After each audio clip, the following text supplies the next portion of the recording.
How's everyone feeling on this lovely afternoon? Feeling okay? Yes, very good. My name is Chandra and welcome to the Kings of the Sky show. For centuries, birds of prey have captivated men with their strength, speed and agility.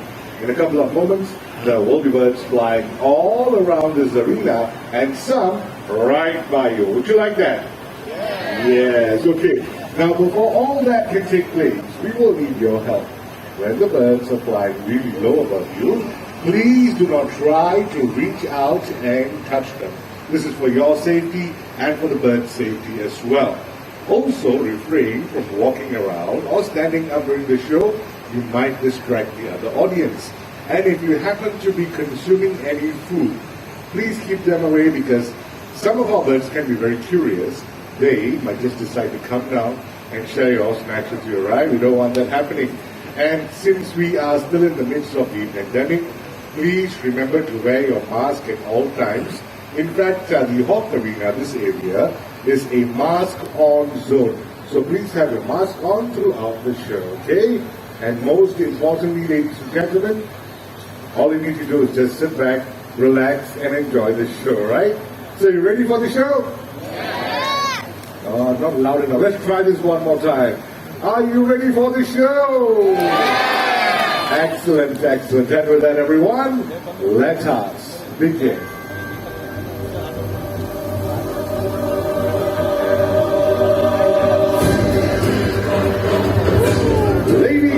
Gentlemen, meet Nelson now, white-bellied sea eagle. Now these birds can be found in Southeast Asia. In the wild, these white-bellied sea eagles are infamous on predating on venomous banded sea snakes like the sea cranes, alright? They're known to snatch them from the surface of the water. So today he's gonna do that. Low above you, there you go. Wow, nice flight. Now I have a replica of a sea crane with me, ladies and gentlemen. When he's ready, I'm going to toss this into the pond. Okay, here he comes. In goes the snake. Oh, nice snatch. Let's give a big round of applause. Well done. That was an impressive snatch from the surface of the water. As you can see, Nelson is very occupied with the lure. He's very possessive over the catch. So in order to retrieve the lure, I will have to do a decent exchange, just like that. There you go. That's for you. Good point. Excellent. All right. As I mentioned earlier on, ladies and gentlemen, the white-bellied sea eagles can be found in Southeast Asia, and in the wild, these birds are known to fish. All right. Their main source of diet would be fish, but they're also known to go for smaller birds and mammals as well. Okay. Now you might be wondering, how do these birds get a good grip over very slippery prey like a sea snake or even fish?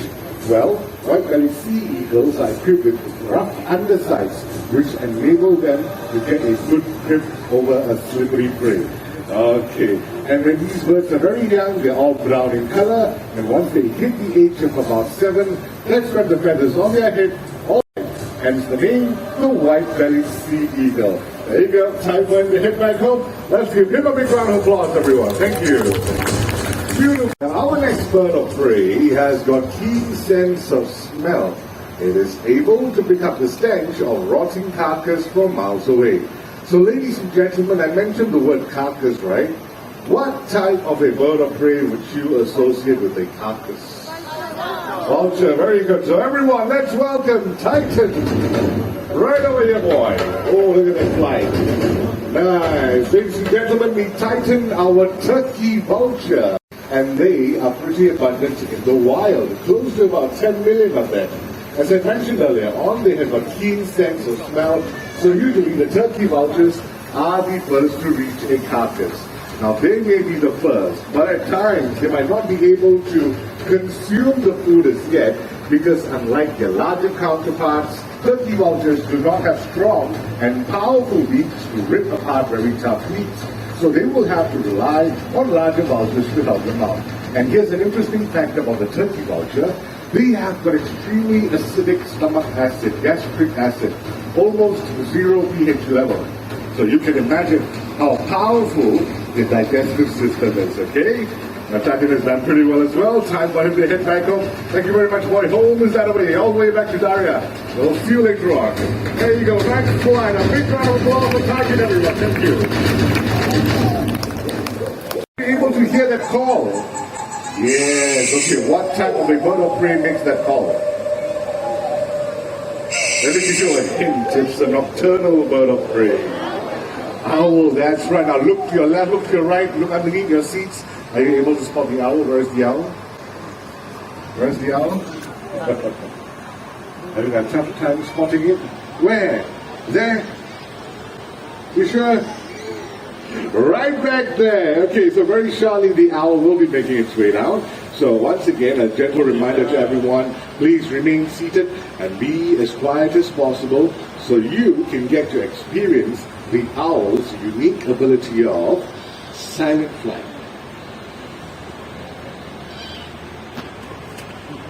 Whoa, very low above your heads. There you go.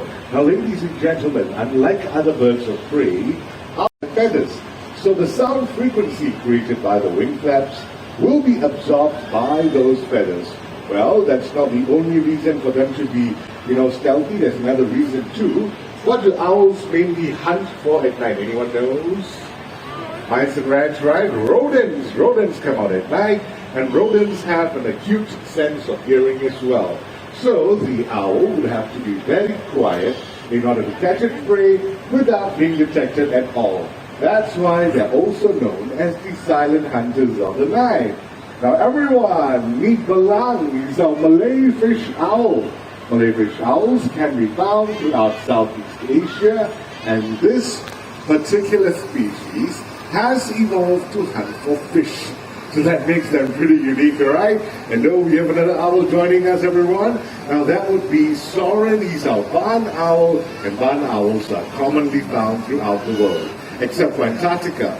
Now both these birds were hatched and raised right here in the Jurong Bird Park at our Breeding and Research Center, which is located right back there.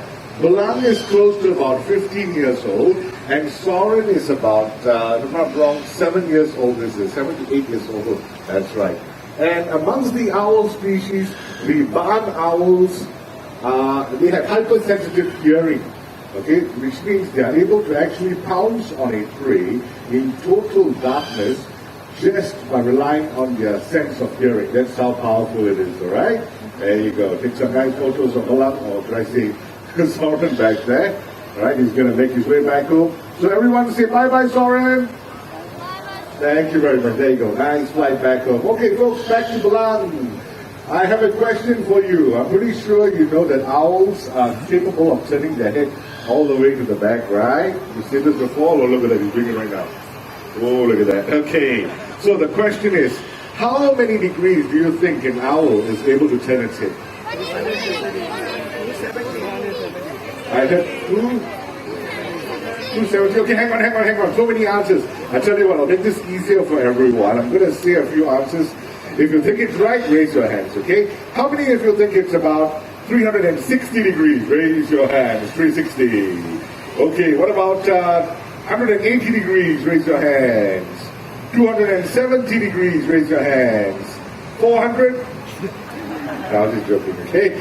Looks like most of you got it right. The correct answer would be up to 270 degrees. Give yourselves a big round of applause, everyone. Well done, well done. But I must say, folks, 360 not possible. Let us say full circle. The owl might sprain its neck. We don't want that happening. So only up to 270 degrees. Is that right? Yes, do you agree? No? He agrees. Okay, thank you very much, Belang. Bye-bye, see you later. There you go. Round of applause for Belang, everyone. Malay fish owl. Beautiful. Thank you very much. High up in the air, searching or hunting for food. Well, did you know that there are some show you just that? Now, I'm talking about the southern crested caracara. They can be found in South America, and in the wild, these birds are known to turn over rocks and also forage through leaves in search of insects. As you can see, I'm putting some props on the ground right now. Okay, underneath them, I'm hiding some trees. Right, there you go.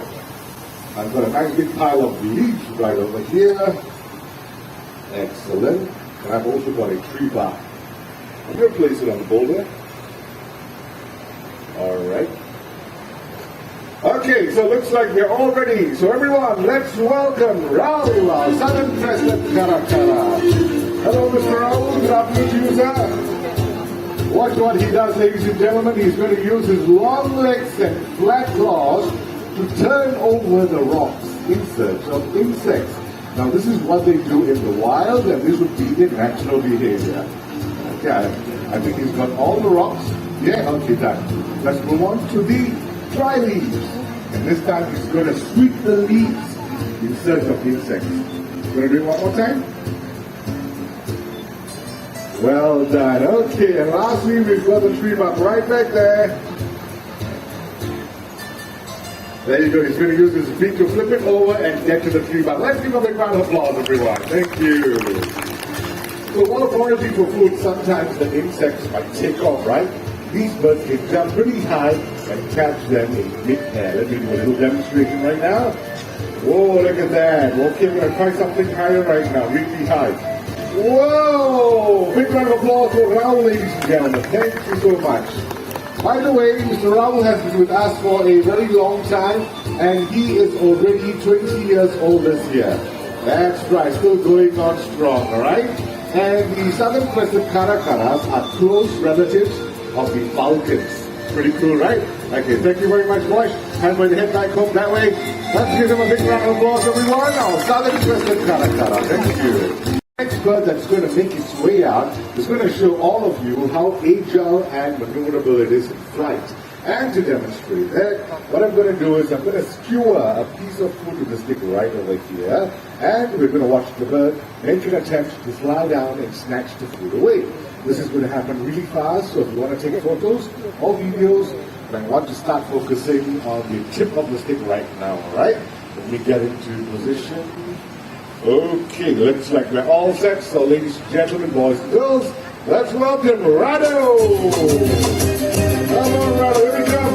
Whoa, look at that! And we go above the heads. Nice, alright.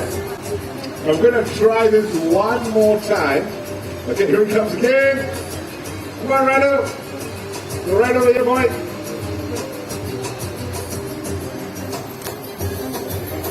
Excellent. Well done, well done.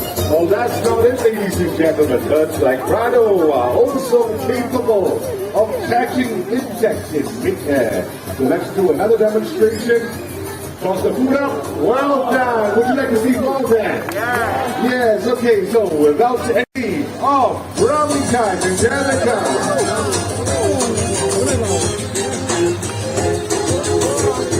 Alright, ladies and gentlemen, boys, about 5 times.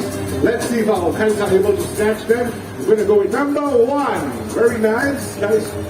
Okay, how about you? Number 2. Excellent. Alrighty.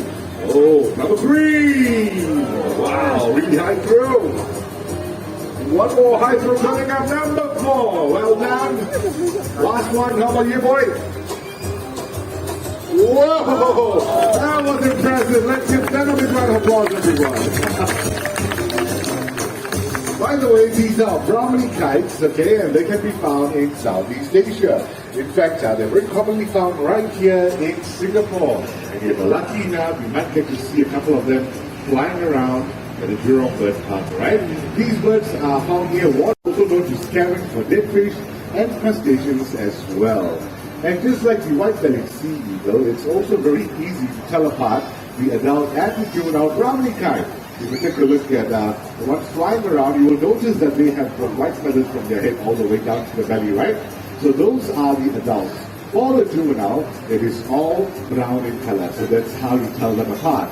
And if you'd like to get a close-up view of the Brahmani kite, feel free to visit the Raptor retirement area. 2 retired birds, Caltex and Wally. Don't forget to say hello to them. And also don't forget to say hello to Mr. Rod Stewart. Rod Stewart is our Egyptian vulture. In fact, he's the oldest vulture we have in our collection, and he's estimated to be more than 50 years old. 50, not 15, but 50, right? So don't forget to say hello to Mr. Rod Stewart once you're done watching this show. Now over here in the Jurong Bird Park, we do a lot of rescue and conservation work. The next vulture that you're about to see was actually rescued and nursed back to health by us. So everyone, let's welcome Dentist, the Himalayan ribbon vulture. Oh, big boy. Now, ladies and gentlemen, the Himalayan ribbon vultures can be found in the higher regions of the Himalayas. And during winter, young vultures are known to fly down south. When they do so, some of them are lost in different parts of Asia. Just like Dentist, he was found to be very weak and dehydrated right here in Singapore, in Orchard Road. This was back in 2015. Now the authorities contacted us and we managed to rescue him and nursed him back to good health. Don't you think he looks pretty healthy right now? Yes. Okay, boy, it's time for you to head back home. Home is that away, all the way inside. There you go. Let's give Dentist a big round of applause, everyone. Thank you. Now, our next group of birds have a very special conservation message for all of you. And with that, we shall continue.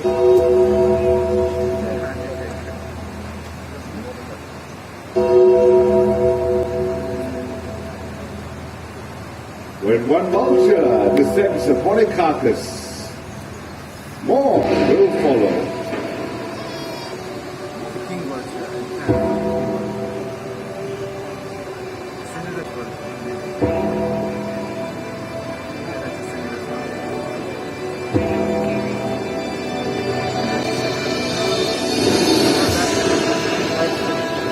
Ladies and gentlemen, joining us in the arena right now, we have our group of scavengers. First of all, let me just introduce to you the lovely ladies back there. We've got two of them, are cool tall ones. Those are our marabou storks, and they can be found in Africa. And in the wild, the marabou storks are known to coexist with vultures, but they will scavenge for food or feed on a huge carcass like that. The vultures you see here are the Cignarius vultures, and they can be found in Europe and Asia. Unfortunately, the Cignarius vultures are near-threatened species. Ladies and gentlemen, vultures are extremely important birds to our environment because they help to control the spread of contagious diseases by cleaning up animal carcasses. But unfortunately, the world's vulture population is facing a huge decline. And this is pretty evident in Africa and in Asia as well. And a lot of conservation effort is needed to ensure that the numbers rise again. Now, the main cause of vulture decline was first discovered to be because of a veterinary drug called diclofenac. Diclofenac is a painkiller administered to cattle. Now, when the cattle consume it, it's fine. But when they pass on, a certain amount of the diclofenac remains in their system. And when they feed the carcass to the vultures, right, when the vultures consume the carcass, the diclofenac enters the system and it is highly toxic for their liver. When vultures don't feed solo, they feed in a huge flock of up to about 200 to 300 birds. So at a go, you have a big loss of birds, right? The first country to discover this was India, and India was also the first country to ban the use of international, or should I say, veterinary diclofenac, followed by Africa and then Cambodia as well. So a lot of conservation, once again, a lot of conservation effort is needed to ensure that their numbers rise again. And with that, ladies and gentlemen, boys and girls, after having seen all these birds flown here today, I'm sure all of you would agree that they certainly deserve and earn the title, the King of the Sky. And with that, ladies and gentlemen, we have come to the end of our presentation. Now, we hope you've enjoyed it as much as we have in presenting it to you. Before you go, please remember to take all your belongings with you. All right, you have been a great audience, everyone. Have a great day in the park. Thank you so much and stay safe. Goodbye.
which means it's mine also. It's not even straight. I know.